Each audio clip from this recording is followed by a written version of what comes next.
আরো একটি নতুন ভিডিওতে তোমাদের সকলকে স্বাগত।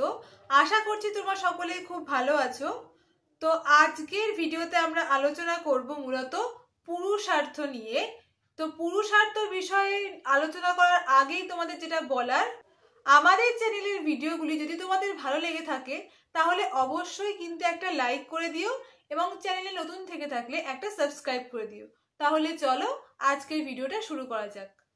দেখো, প্রথমেই আমরা পুরুষার্থের অর্থটা আগে জেনে নেব। এখানে দেখো, পুরুষার্থের অর্থটাকে প্রথমে পুরুষার্থ শব্দটাকে দুটো শব্দে ভেঙেছে, অর্থাৎ পুরুষ আর অর্থ। পুরুষ শব্দের অর্থ হচ্ছে সচেতন আত্মা, আর অর্থ শব্দের অর্থ হচ্ছে কামনার বিষয়। তাহলে এই পুরুষার্থের পুরো শব্দটার অর্থ হবে হচ্ছে পুরুষ তথা সচেতন আত্মা যা কামনা করে তাকেই বলা হয় পুরুষার্থ। এবার এই পুরুষার্থটাকেই দুভাবে ব্যাখ্যা করেছে। এক হচ্ছে কাম্য বস্তু রূপে পুরুষার্থ, আর এক হচ্ছে সাধ্য রূপে পুরুষার্থ। প্রথমে আমরা দেখে নিই কাম্য বস্তু রূপে পুরুষার্থটাকে কি বলেছে।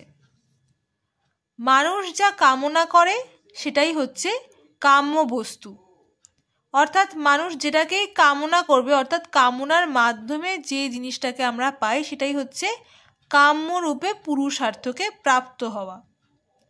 ভারতীয় চিন্তাধারায় মানুষের সৎ আচরণের উপর সাধনের গুরুত্ব বিশেষ। নৈতিকতা সম্পন্ন ভারতীয় মানুষ তাই সবসময় এক আদর্শ চরিত্রের কামনা করে। সামাজিকতার প্রেক্ষাপটেই মানুষ ধীরে ধীরে নিজের চরিত্র গঠন করে এবং নৈতিক ও আদর্শের দ্বারা সুচরিত্র গঠন করে। এজন্যই কাম্য বস্তু মানুষের একান্ত প্রয়োজন। এ সকল কাম্য বস্তু নিয়ে মানুষ জন্ম করে না, তা অর্জন করতে হয়, আর তা অর্জন করা হলে মানুষ আনন্দ লাভ করে। অর্থাৎ কাম্য বস্তুরূপে পুরুষার্থ যেটা, সেটা কিন্তু মানুষ জন্ম থেকে অর্থাৎ জন্মগতভাবে যে প্রাপ্ত তা কিন্তু নয়, সেটা মানুষকে অর্জন করতে হয়। এরপর দেখে নিই সাধ্য বস্তুরূপে অর্থাৎ সাধ্যরূপে পুরুষার্থ। ভারতীয় নীতিশাস্ত্রে পুরুষার্থকে সাধ্যরূপে উল্লেখ করা হয়েছে, যা সাধনালব্ধ বিষয়রূপে গণ্য, তাই সাধ্য। পুরুষার্থের নিজস্ব মূল্য আছে বলে সেগুলি শতভাবে মূল্যবান এবং এগুলির প্রাপ্তিতে আমাদের মন আনন্দপূর্ণ হয়ে ওঠে। ভারতীয় চিন্তাধারায় মূল্যকে দুভাবে উপলব্ধি করা যায়, একটা হচ্ছে চরম মূল্য আর একটা হচ্ছে আপেক্ষিক মূল্য। যার নিজস্ব ও স্থায়ী মূল্য আছে তাকে বলা হচ্ছে চরম মূল্য, যেমন হচ্ছে ধর্ম আর মোক্ষ। যার নিজস্ব ও স্থায়ী মূল্য নেই, যার তাৎক্ষণিক মূল্য আছে, তাকে বলা হয় হচ্ছে আপেক্ষিক মূল্য, যেমন হচ্ছে ধন বা অর্থ। এরপর দেখো রয়েছে পুরুষার্থের প্রকারভেদ। এই পুরুষার্থের প্রকারভেদে দেখো দুভাবে পুরুষার্থকে ভাগ করা হয়েছে। একটা হচ্ছে ত্রিবর্গ, মানে যেখানে তিনটে ভাগে ভাগ করা হয়েছে, আর একটা হচ্ছে চতুর্বর্গ, অর্থাৎ যেখানে চারটে ভাগে ভাগ করা হয়েছে। ত্রিবর্গে বলেছে ধর্ম, অর্থ আর কাম, এই তিনটেই হচ্ছে পুরুষার্থ। আর চতুর্বর্গে কি বলেছে, ধর্ম, অর্থ, কাম তো রয়েছেই, তার সাথে মোক্ষ বলে আর একটা চতুর্থ পুরুষার্থকে এরা এখানে স্বীকার করেছে, যেটা কিনা পরবর্তীকালে মোক্ষকে স্বীকার করা হয়েছে। প্রথমত কিন্তু তিনটি ভাগেই ভাগ করা হয়েছিল, এই ধর্ম, অর্থ আর কাম। পরবর্তীকালে যারা আধুনিকভাবে পুরুষার্থকে স্বীকার করেছেন তারা মোক্ষকেও এখানে অ্যাড করেছেন। এরপর আমরা দেখে নেব পুরুষার্থ মতে ধর্ম বলতে কি বোঝায়। মনুসংহিতায় বলা হয়েছে সামগ্রিকভাবে সমাজের মঙ্গলের জন্য যে সমস্ত আচরণবিধি অনুসরণ করা হয় তাই হলো ধর্ম। পুরুষার্থের পরিপ্রেক্ষিতে ধর্মের অর্থ সদাচার ও কর্তব্য জ্ঞান। যার যা কর্ম সেই অনুযায়ী কর্ম সম্পাদন করাই হচ্ছে ধর্ম। অগ্নিপুরাণ, ব্রহ্মপুরাণ এবং পদ্মপুরাণে 10 প্রকার নৈতিক নিয়ম তথা ধর্মের উল্লেখ দেখা গেছে। আর এই 10 প্রকার নৈতিক নিয়ম হলো অহিংসা, ক্ষমতা, সম, দম, দয়া, শৌচ, দান, সত্য, তপস, অস্তেয় এবং জ্ঞান। এগুলির মধ্যে অহিংসাই হলো পরম ধর্ম, কারণ অন্যান্য ধর্মগুলি অহিংসারই অন্তর্গত। অর্থাৎ এই অগ্নিপুরাণ, ব্রহ্মপুরাণ এবং পদ্মপুরাণ, এখানে যে 10টা নৈতিক নিয়মের কথা বলা হয়েছে তার মধ্যে প্রথম যে নিয়ম সেটাই হচ্ছে মেইন, আর বাকি যে কটা নিয়ম রয়েছে সেই সমস্ত নিয়মগুলো এই অহিংসারই অন্তর্ভুক্ত। মনুসংহিতায় ধর্মের 2টি রূপ লক্ষ্য করা যায়, একটা হচ্ছে সাধারণ ধর্ম আর একটা হচ্ছে বর্ণাশ্রম ধর্ম। সাধারণ ধর্মটা কি সেটা আগে দেখে নিই। সমাজে যে ধর্ম সাধারণ তথা সার্বিকভাবে পালনীয় তাকে বলা হয় সাধারণ ধর্ম, অর্থাৎ যেটা কিনা প্রত্যেকেরই পালনীয় কর্তব্য সেটাই হচ্ছে সাধারণ ধর্ম।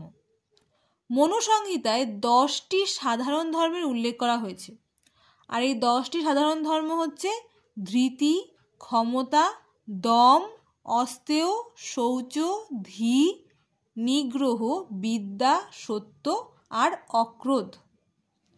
এরপর বর্ণাশ্রম ধর্ম। বর্ণাশ্রম ধর্ম সম্পর্কে তোমরা অবশ্যই কম বেশি প্রত্যেকেই জানো, তো চলো সেটাও একবার দেখে নিই।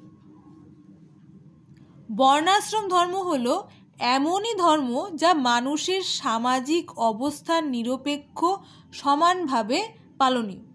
অর্থাৎ এটা কিনা এমনই একটা ধর্ম যেটা কিনা যে কোনো সামাজিক অবস্থানেই তুমি থাকো না কেন, প্রত্যেকটা অবস্থাতেই সেই যার যার ধর্ম তার পালনীয় অবশ্যই কর্তব্য। প্রত্যেকটি মানুষের চরিত্র গঠিত হয় সত্য, রজ ও তম, এই 3টে গুণের সমন্বয়। আর এই 3টে গুণের দ্বারাই বর্ণাশ্রম ধর্মকে 4টে ভাগে ভাগ করা হয়। অর্থাৎ আমরা মানুষরা যারা, তাদের কিন্তু 3টে গুণ দ্বারা আমাদের চরিত্র গঠিত হয় বলে পুরুষার্থে মনে করা হয় বা দর্শনে মনে করা হয় যে আমাদের মানুষের চরিত্র এই সত্য, রজতম এই 3টে গুণের দ্বারাই গঠিত। আর এই 3টে গুণের সাহায্যেই বর্ণাশ্রম ধর্মকে 4টে ভাগে ভাগ করা হয়। এই 4টি ভাগ কি কি? ব্রাহ্মণ, ক্ষত্রিয়, বৈশ্য আর শূদ্র। এই 4টেকে একত্রে চতুর্বর্ণ বলা হয়। ব্রাহ্মণরা হলেন সত্ত্বগুণের অধিকারী, অর্থাৎ এই যে 3টে গুণের মধ্যে এই 4টে যে ভাগ করা হয়েছে তার মধ্যে ব্রাহ্মণ যারা তারা হচ্ছেন সত্ত্বগুণের অধিকারী। ক্ষত্রিয় অর্থাৎ দ্বিতীয় যে বর্ণাশ্রম যারা রয়েছেন চতুর্বর্ণের মধ্যে, তাদের মধ্যে রয়েছে হচ্ছে রজগুণ।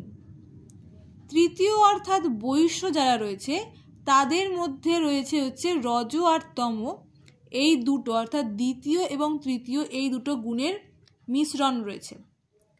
আর শেষ যারা রয়েছে অর্থাৎ শূদ্র, তাদের মধ্যে শুধুমাত্র তম গুণেরই প্রাধান্য দেখা যায়। এরপর আমরা দেখে নেব পুরুষার্থ অনুযায়ী অর্থ কী।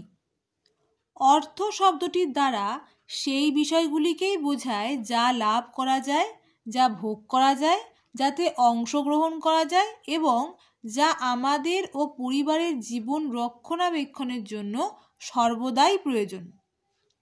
ন্যায়সম্মত উপায়ে অর্থ অর্জন করে তা নিজের ও অপরের মঙ্গলের জন্য যদি ব্যয়িত হয় তবে সেই অর্থকে পুরুষার্থ রূপে গণ্য করা হয়।